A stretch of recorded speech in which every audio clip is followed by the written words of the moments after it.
You're not even in the will, sweetheart. My stepmother's voice sliced through the kitchen like a bread knife, casual and precise, so I wouldn't get too comfortable at that table. It was the 4th of July, and the whole Calloway family had gathered at my grandmother's lake house on Seneca Lake in upstate New York. The air smelled like charcoal and citronella.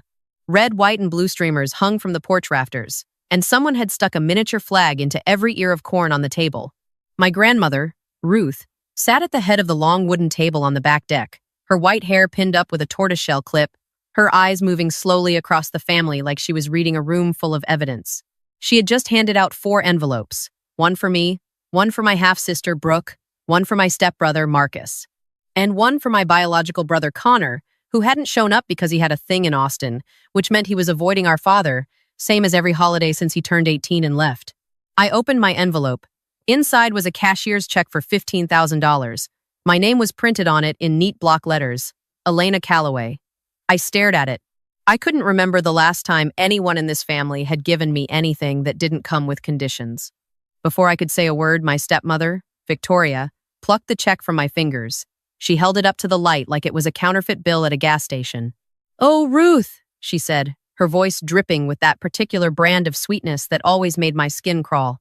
"This is so generous, but these are from that old credit union account you closed last spring. Remember? We talked about this. You can't keep writing checks from dead accounts. It's confusing for everyone." My grandmother said nothing. She picked up her glass of iced tea and took a long sip. Marcus, Victoria's son from her first marriage, didn't even open his envelope. He tore it in half and dropped the pieces on his plate like confetti. "Nice thought, Grandma Ruth," he said through a mouthful of potato salad. "Maybe next year. Just do gift cards." Brooke, my half-sister, hesitated. She looked at me, then at Victoria, then crumpled her envelope and tossed it into the trash can by the grill. "Sorry, Grandma," she whispered. "I don't want to cause trouble." I looked at Ruth. She was watching me with those sharp brown eyes, the ones that never missed a misplaced decimal. And then, so quickly I almost thought I imagined it, she pressed her index finger to her lips. I slipped the check back into the envelope and put it in my pocket. Nobody noticed. Nobody ever noticed me. Drape, come out and tell me, have you ever been invisible in your own family? Not because you were quiet, but because they decided you didn't matter? I want to hear it. I couldn't sleep that night. I lay in the narrow guest room on the 2nd floor, the one with the slanted ceiling and the window that didn't quite close, listening to the lake lapping against the dock. The check sat on the nightstand next to a glass of water and a dog-eared copy of a Patricia Highsmith novel Ruth had left there. At 8:15 the next morning, I drove into town. The credit union was a small brick building on the main street, wedged between a hardware store and a diner that smelled like bacon and burnt coffee. I walked in and handed the check to a teller named Darlene, a woman with reading glasses on a chain and a ceramic mug that said "World's Okayest Aunt." "I need to know if this is valid," I said. My voice was steady, but my hands were shaking inside my jacket pockets. Darlene typed. She squinted. She typed some more. Then she looked up at me with an expression that I can only describe as professional surprise. "This is drawn on an active account," she said. "Funds are available. Would you like to deposit it?" I nodded. She stamped the check. The receipt printer whirred. I looked at the number. $15,412.16. The $412 was mine, scraped together from months of freelance bookkeeping for small businesses that couldn't afford a real accountant. The $15,000 was Ruth's. I sat in my car in the credit union parking lot and pressed my forehead against the steering wheel. It was real. The check was real, which meant Victoria had lied, which meant she had been lying about a lot of things. You need to understand how the Calloway family works to understand why a $15,000 check made me cry in a parking lot. My mother, Laura, died when I was 11. Ovarian cancer. Fast, brutal, and final. She was a middle school math teacher who loved crossword puzzles and kept a budget spreadsheet that she updated every single Sunday night. She taught me that numbers don't lie. People lie. Numbers just sit there and wait for someone honest to read them. My father, Dennis, remarried 14 months later. Victoria Hale Calloway, née Victoria Hale, formerly of the Greenwich Hales, a family whose wealth was 3 generations deep and whose compassion was approximately 1 generation shallow. Victoria brought Marcus into the family. Marcus was 2 years older than me, loud, confident, and spectacularly average in every measurable way. But Victoria made sure the world treated him like a prodigy. Private lacrosse coaching, SAT tutors, a brand new Audi for his 16th birthday. Me? I got a used graphing calculator and a reminder that college isn't for everyone. I worked my way through a state school, I majored in accounting because I was good with numbers, like my mother, and because nobody in the Calloway household thought accounting was worth paying attention to. Elena does the taxes was how they described me at dinner parties, the same way you'd say Elena feeds the cat. It was a chore someone had to do, and I was the someone. 3 years ago, I was living in a studio apartment in Syracuse that had a radiator with two settings, volcanic and broken. I was working 60-hour weeks at a small bookkeeping firm, pulling in $38,000 a year before taxes. I asked my father for help with a security deposit on a better apartment. Just $2,000. He leaned back in his leather chair in his study, the one Victoria had redecorated with walnut panels and oil paintings of horses nobody in this family had ever ridden, and shook his head. Elena, we'd love to help, but money is tight right now, you understand. You're an accountant, right? Budget better? Money was tight. I heard those words on a Tuesday. On Thursday, Marcus posted an Instagram photo from a resort in Turks and Caicos. In the caption, he thanked mom and dad for the birthday trip. The room rate was $1,400 a night. I knew because I had done the family's credit card reconciliation the month before. They didn't even bother to hide it from me because they didn't think I was paying attention. But the thing about accountants is that paying attention is literally what we do. My mother taught me that. Numbers sit there and wait for someone honest to read them. I was honest, and I was reading. 2 years ago, I learned about the trust. Not from my father, not from Victoria, from a letter that arrived at Ruth's house, forwarded to me by accident. It was a quarterly statement from a brokerage firm I'd never heard of. It showed a balance of $520,000 in a trust established by my maternal grandmother, Dorothy Weston, who had died when I was 9. The trust was supposed to be released to me when I turned 25. I was 27 when I found that letter. I had never seen a dime. When I asked my father about it, he didn't blink.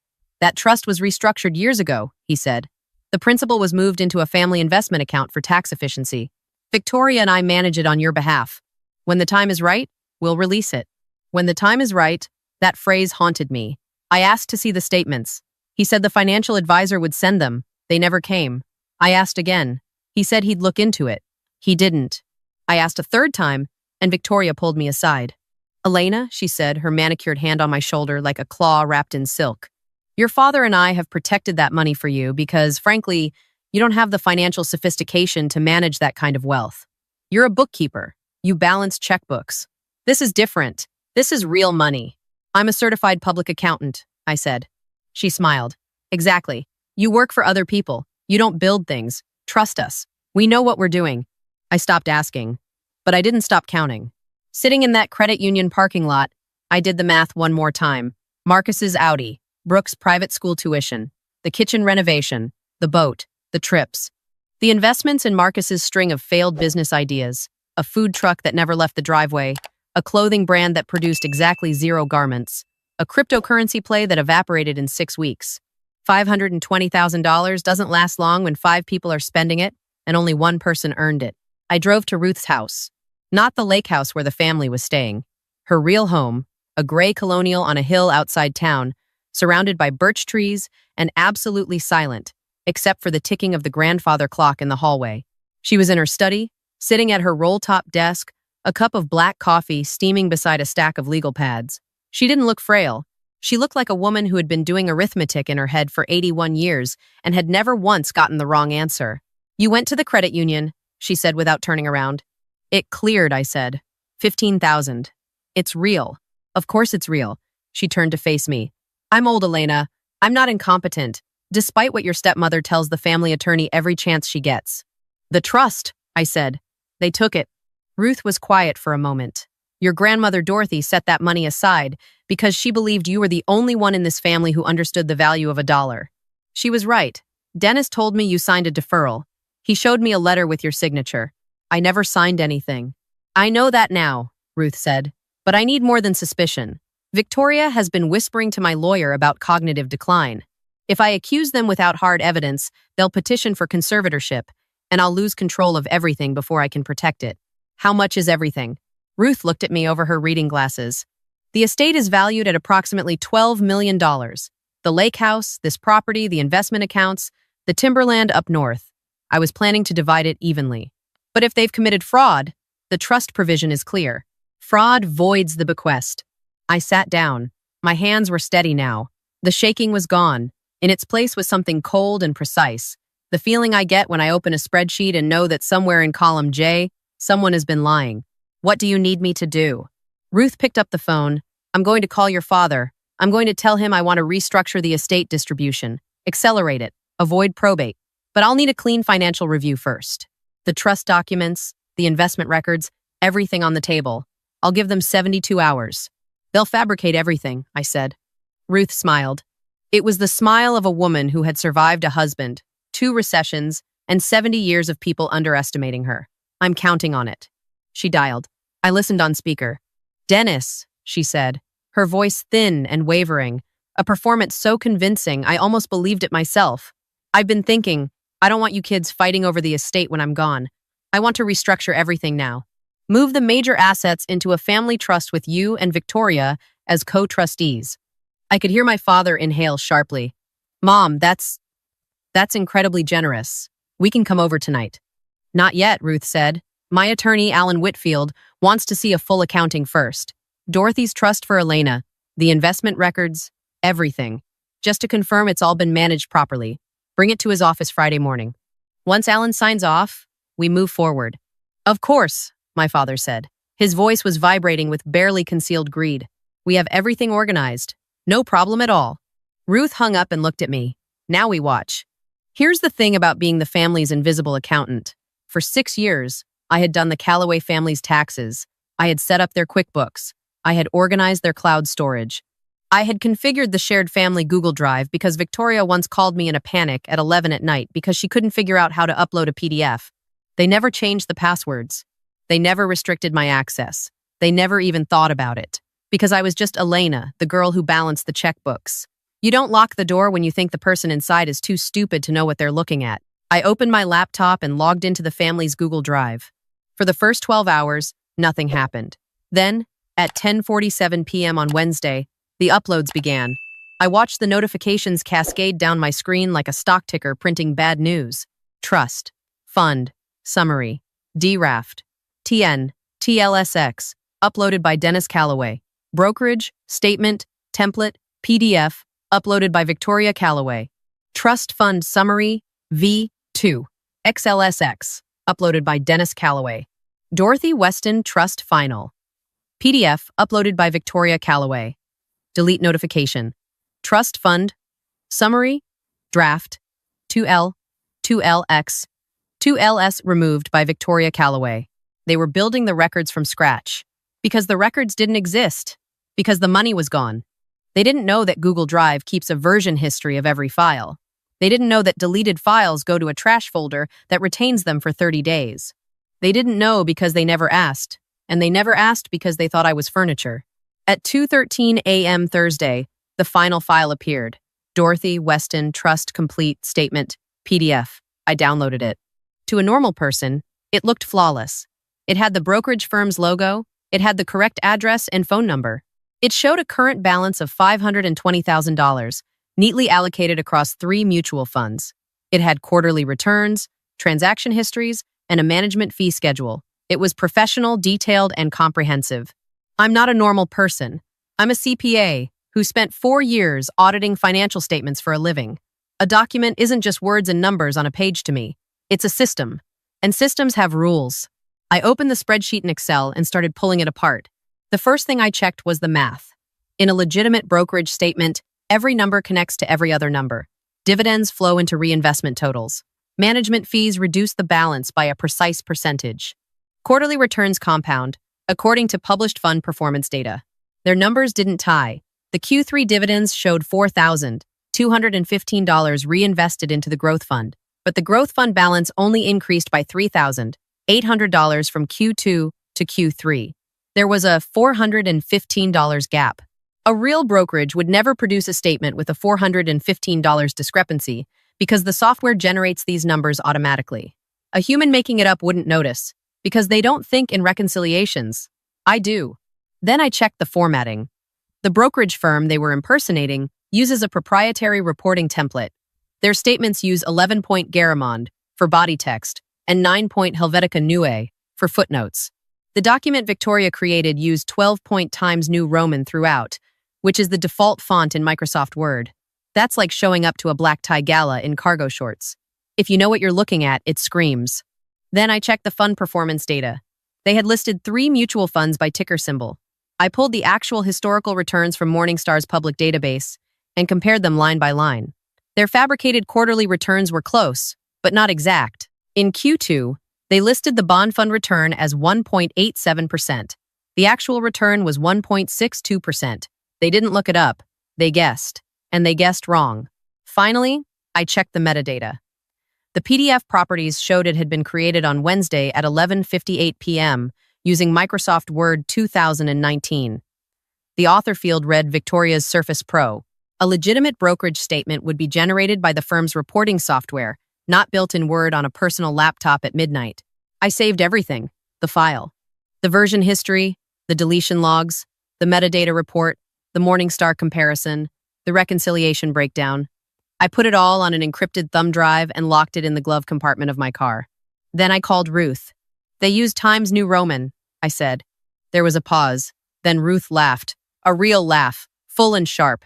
The sound of a woman who had been waiting a very long time for someone in this family to do their homework. Friday it is, she said.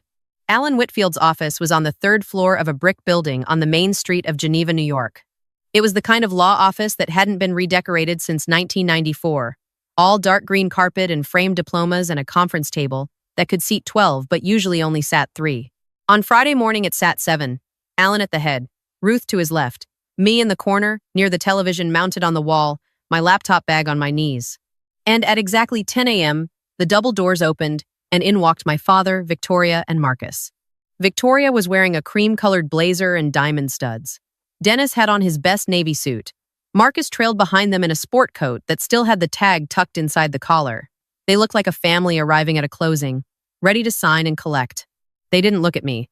To them, I was part of the setup, a tech assistant, an extension cord with a pulse. Thank you all for coming, Alan said, adjusting his reading glasses. Ruth has asked for a full review of the Dorothy Weston Trust before proceeding with the estate restructuring. Dennis, I understand you've brought the documentation.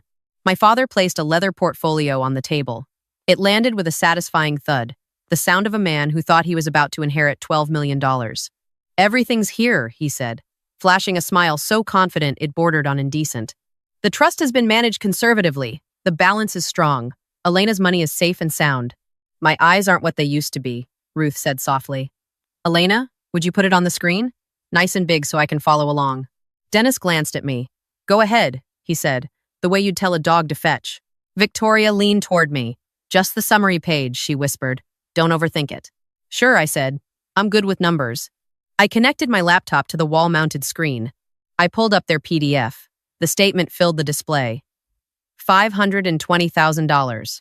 3 funds. 12 quarters of performance data. It looked clean. Everything's in order, Dennis said. As you can see, actually, I said, I'd like to walk through a few things. Since this is a formal review, Dennis shifted in his seat. Victoria's jaw tightened, but they couldn't object, not in front of Alan, not without looking like they had something to hide. Of course, Victoria said through a smile that could have cut glass. I started with the math. This statement shows $4,215 in Q3 dividends reinvested into the growth fund, I said, highlighting the cell. But the growth fund balance only increased by $3,800 between Q2 and Q3. That leaves $415 unaccounted for. Rounding, Dennis said quickly. Rounding doesn't create a $415 gap in a system-generated statement, I said. Brokerage software calculates these to the penny. They have to. It's an SEC requirement. The room was quiet. I moved to the formatting. The brokerage firm you're impersonating uses Garamond 11-point for body copy and Helvetica Neue 9-point for footnotes, I said. I pulled up a genuine statement from the firm's website, which they publish as a sample on their investor relations page. I put it side by side with the fabricated one. Your document uses 12-point Times New Roman. That's the default font in Microsoft Word. Victoria's face went pale, not white, gray, like concrete in winter. I moved to the fund data. These are the actual quarterly returns for each of these 3 funds, pulled directly from Morningstar's public database, I said, putting the comparison on screen. In Q2, you listed the bond fund at 1.87%. The real return was 1.62%. In Q4, you listed the International Equity Fund at 3.41%. The real return was 2.98%. None of your numbers match the actual fund performance. Marcus was staring at his hands. Dennis was gripping the edge of the table. Victoria was perfectly still, like a woman calculating how many exits are in the room. And finally, I said, I pulled up the metadata screen. This document was created on Wednesday at 11:58 p.m. The software used was Microsoft Word 2019. The author field reads, Victoria's Surface Pro. I let the words hang in the air. A real brokerage statement would be generated by the firm's reporting platform, I said. It would not be authored on a personal laptop at midnight, 2 days before a legal review. I turned to face my father.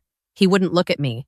You didn't manage the trust, I said. You spent it. And when you were asked to prove it still existed, you built a fake statement in Word, filled it with made-up numbers, and assumed nobody would check, because the only person in this family who could check is the one you've been calling a glorified bookkeeper for the last 10 years. Victoria erupted. This is absurd. She's manipulating. The data is on screen, Victoria, Alan Whitfield interrupted. His voice was steady and absolutely lethal. The metadata is from your own device. The numbers don't reconcile. And you submitted this document to a legal proceeding under a representation of accuracy. Do you understand the implications of that? Silence. Dennis cleared his throat. His voice came out in a whisper. We had some cash flow issues a few years back. We borrowed from the trust temporarily. We intended to replace it. How much did you replace? Alan asked. Dennis didn't answer. How much, Dennis? Ruth said. Her voice was no longer trembling. It was iron. None of it, Dennis finally said. We used it for living expenses. Marcus's ventures. The house renovation. We were going to pay it back. Alan opened a folder. He read from a document I had never seen before. Something Ruth and he had clearly prepared in advance. Ruth's estate plan includes a standard fraud and malfeasance clause, he said. Any beneficiary found to have committed financial fraud, forgery, or misrepresentation forfeits their share of the estate. The forfeited portion is redistributed to the remaining beneficiaries. He closed the folder. Dennis, Victoria, you have submitted a fabricated financial document to this office. You have confessed to misappropriating $520,000 from a protected trust. Under the terms of the estate plan, your combined share of $12 million is now void. Victoria's chair scraped backward. You can't do this. We'll fight it. We'll sue. You're welcome to try, Alan said. But I should mention that the metadata report, the version history from Google Drive, and the Morningstar comparison have already been forwarded to a forensic accountant at the district attorney's office. Whether criminal charges follow is their decision, not mine. Marcus stood up so fast his chair hit the wall. This is insane. I didn't have anything to do with the trust. You spent the money, Marcus, I said quietly. The food truck, the clothing line, the crypto, that was my inheritance. I didn't know where it came from. Now you do. Dennis turned to Ruth.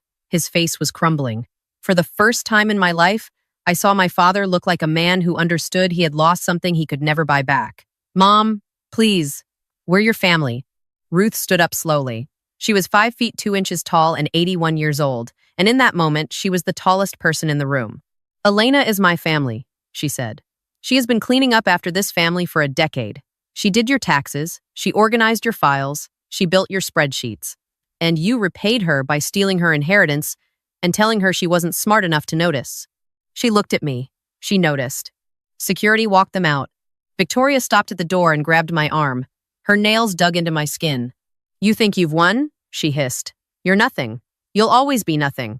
I removed her hand gently, the way you'd close a ledger at the end of a long audit. I'm a CPA, Victoria, I said. I don't need to be something. I just need to be accurate. The door closed behind them. Later, Ruth and I sat on the porch of her gray colonial, watching the sun set over the birch trees. The air smelled like pine and lake water, and somewhere down the hill, a loon was calling across the lake. You're grieving, Ruth said. I am, I said. That's natural. You didn't just lose a father today. You lost the idea of one. She put her hand on mine. Your grandmother Dorothy would have been so proud of you, she said. She always said you were the one who understood that love isn't a feeling. It's a ledger. And the people who love you are the ones whose numbers always add up. 8 months later, the trust was replenished from the frozen assets of